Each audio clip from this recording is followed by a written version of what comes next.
ابھی کل میں ایک انٹرویو دیکھ رہا تھا ایک ابا کا.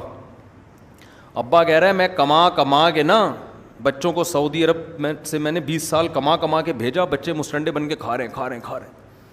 جب میں ریٹائر ہو کر آیا 2-4 دن آؤ بھگت ہوئی ہے, اس کے بعد بچے مجھے لفٹ نہیں کراتے. وہ کھانے پینے میں لگے ہوئے, باپ کو بھول گئے, کیونکہ باپ نے اتنی جائیدادیں بنا دی, گاڑیاں لے لیں, مکان پراپرٹی بنا لی, کرایہ آ رہا ہے, بچے موج مستی کر رہے ہیں, اور ابا ایک کونے میں بیٹھ کے کیا کھانسنے کا کام کر رہے ہوتے ہیں. تو خیر میں یہ نہیں کہہ رہا کہ ایک کے بچے سارے خراب ہوتے ہیں لیکن کمپٹیشن کا بڑا فائدہ ہوتا ہے.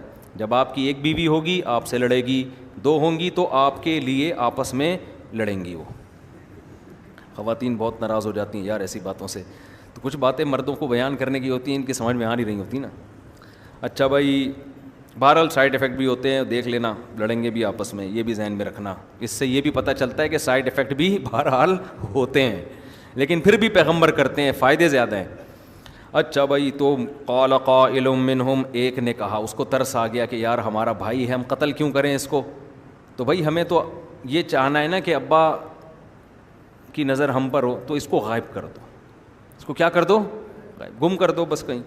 تو اس کو ہم ایسا کرتے ہیں, کسی صحرا میں جا کے کنویں میں ڈال دیتے ہیں, کوئی مسافروں کا قافلہ آئے گا تو کنویں سے بچہ نکال کے کہیں بھی لے جائے گا, ہماری جان چھوٹ جائے گی.